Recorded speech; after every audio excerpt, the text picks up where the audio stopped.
story, Taylor's version, right here on the Brightside. Hope you enjoyed that one. And we have quite the love story with our studio guests this hour. Sha-En is back in the studio. Hello, my dear. Hello. Happy to be back. Yeah, and it's been a while, but hey, you are here to talk about the theme for this year's International Women's Day, which is to inspire inclusion. What an interesting theme. So what does this theme mean to you, and what do you like about the theme itself? Yeah, I mean, the two words put together, conjure up an image of first inspire, meaning that I think it's something we can work towards. It's an ideal that we all have, and I think especially in the workplace to have for International Women's Day, more women doing different things, right? Stepping up to leadership positions, and doing things that maybe they never expected women to be there. And then inclusion reminds me of anyone can be included and should be included. I like so that. Yeah, putting the two together, I thought it's a really great theme for the year. So what does this mean to you? I mean, do you find yourself on a day-to-day basis in work, in life itself, trying to bring about more in inclusiveness? Yeah, I mean, the whole idea of inclusion, I think, to me speaks about belonging. And, I want to discern between belonging and fitting in. Just imagine, fitting in is like there's a box, and then you need to squeeze yourself inside the box. Right. And belonging is that I can just be myself, and even if I spill out of the box and throw away the box, I'm authentic to myself, right? And I'm definitely spilling out the box. Yeah. Just yeah. And I think sometimes, women, regardless of where they come from, sometimes feel that they have to squeeze into the box in order to be accepted, to be so-called tolerated. This is the word that I'm hearing in the workplace. They're just tolerating Tolerated. me. Yeah, it's like I tahan you only lah, Wow. So sometimes it affects their well-being, right? Because if you can't be yourself at work, and how are you going to get through the day?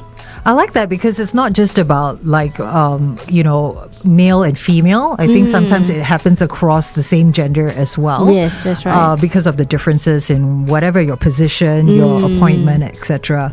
That's very insightful, Sha-En. Thank you. Yeah, I love what you point out there. We're going to head on over to our Facebook Live. Come and join us at facebook.com/1FM913. Join in the discussion. Give us your questions. You can send us a comment or even drop us a WhatsApp.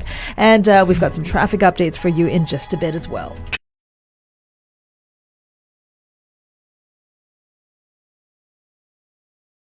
Hey everyone, a very good morning to you. And of course, back in the studio is our best-selling author, our TEDx speaker, also founder of the Happiness Scientist, and a happiness scientist herself. Yeo Sha-En is back in the studio to talk about this year's International Women's Day theme, Inspire Inclusion.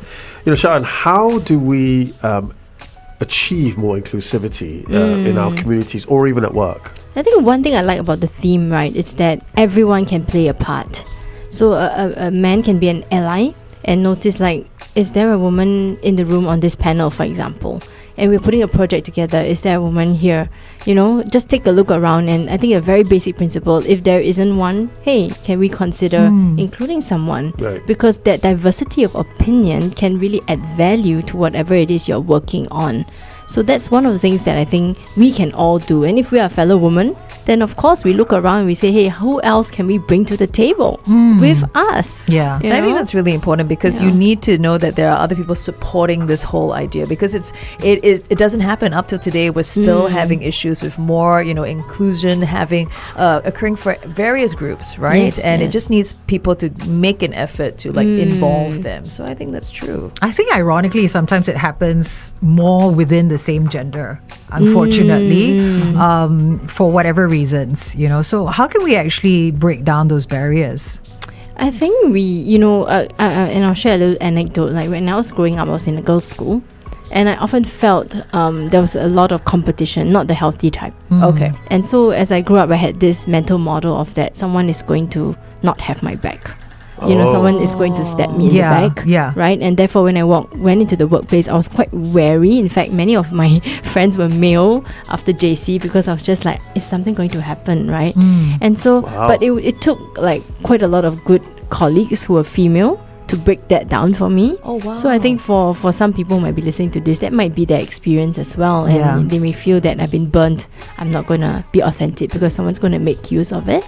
Yeah, but I also think that there's value in questioning or challenging some of these norms that you may have in your head, your mental models, because they may not actually be healthy for you. Were you in an all-girls school? Yes. Do you think that is part of the issue when you're in single-sex schools and maybe you're not? I don't know. I'm curious. I'm not sure. I've spoken to so many friends who have come from the same school and they did not have this experience. Yeah. So it could have just been mine.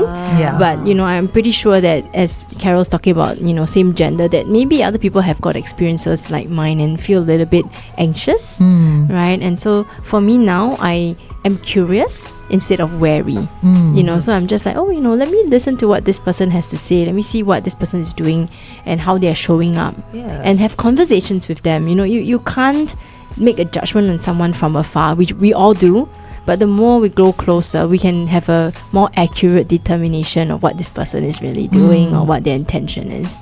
And what do you think is the mindset, in order to bring about greater inclusivity? I think, stay away from stereotypes and bias. We say this all the time for so many years. Let's talk about professions. Yeah. Okay. Right?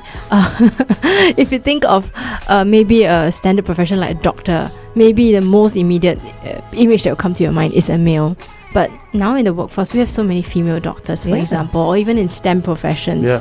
Right? And even still now, there's still this agenda of having more women in STEM, for example, more girls and a lot of support there, which is fantastic.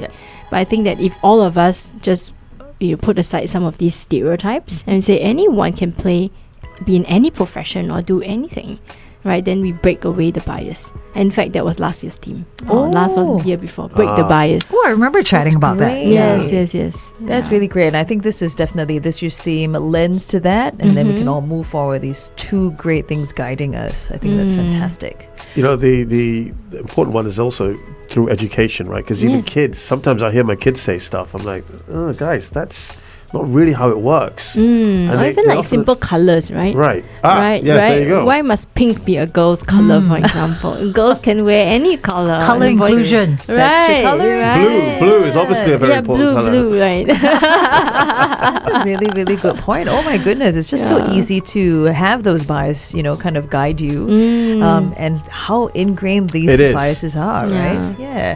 We are going to head back in just a bit. Remember, you can still join in the conversation. Actually, we're talking about inspiring inclusivity, which is the theme for this year's International Women's Day. So we're going to talk more about it with Sha-En. Actually, I'm going to ask this question online. We talk about, inspiring that, but how about including myself? How can we go about doing that? So let's chat about that on the Brightside. Come and join us.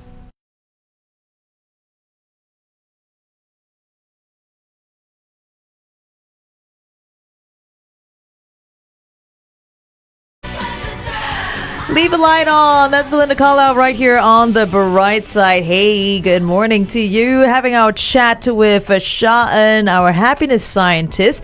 And we're talking about this year's theme for International Women's Day. What a great theme, which is Inspire Inclusion. So all talking, Sha-En, we talked on our Facebook Live about how, other people can include, others. But what about ourselves? How can we do it for ourselves? How can we get ourselves included? Yeah, I don't know if you have heard this this comparison that when men go and pitch for projects, they are really confident even if they're only 50% sure of what is the outcome. Really? But for women, they tend to want to be 150% sure before they go and do anything. And it's the same for asking for a promotion. They will work so hard and have so much to show and still be nervous. I mean, okay, maybe it's natural to be nervous, but they don't believe in some way that maybe they can make it. But it's the opposite for men. So including yourself also starts with believing in yourself that I'm capable, I have the strengths, and I'm doing the work, Can I just quickly ask on that? Is that because of conditioning of how things have panned out in the past, that women feel that they're not as confident to ask for these things? Yeah, because I think when I talk to many of these women, why is it, on the outside, I can see you're such an amazing person. Why don't you believe in yourself? And I think it's a narrative that they have in their head, the self-talk, right, that they have heard. It's like, I think you need to put in more effort. You need to try again.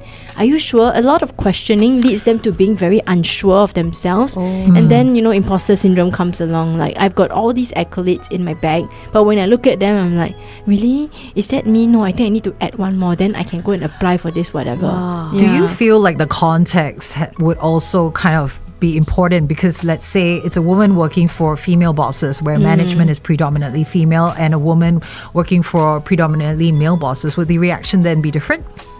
I'm sure there will be, right? Because there will be also gender stereotypes that come into play. But I do think that when you have that confidence, it will be easier to at least say something instead of self-excluding yourself. Right? Because sometimes that tends to happen. We make up this story about ourselves and we say, nah, I'm not suitable to be in that role. And that is because of the talk, leading to certain behaviors.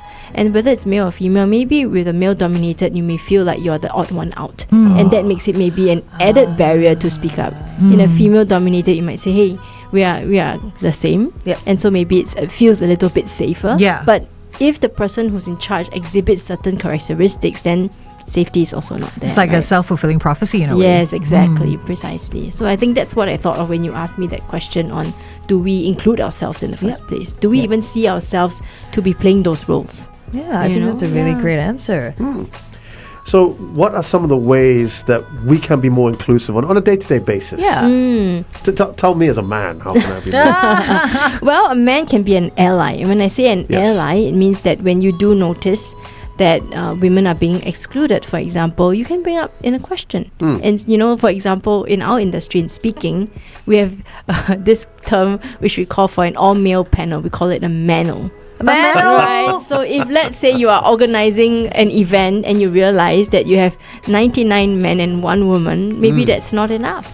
Right? And we come in all shapes and sizes, all backgrounds, so it's not just one woman or one type, but so if you are in that role, a decision-making role, and playing an ally, that's an important role to be in. I mean, I gotta say, Mano does not sound as good as panel, so you need to balance it out so that you can call it a panel. I'm outnumbered in here, by the way. If it's and a we female, don't want to It's 3 against 1 right now, and then Joel's in here too. so if it's a female panel, it's fannel. Is it? But a fannel is quite something else, like a washcloth, right? But even now, because this week is International Women's Day, I've noticed that there are quite a lot of panels that are not all women either. They include a men's view, which I think is important. It goes both ways. But it shouldn't just be this week. That's the point, right? Precisely. Yes. It's got to be. You've got to take that into account throughout. Yes, correct. And also call out stereotypes. If you do see it, call it out.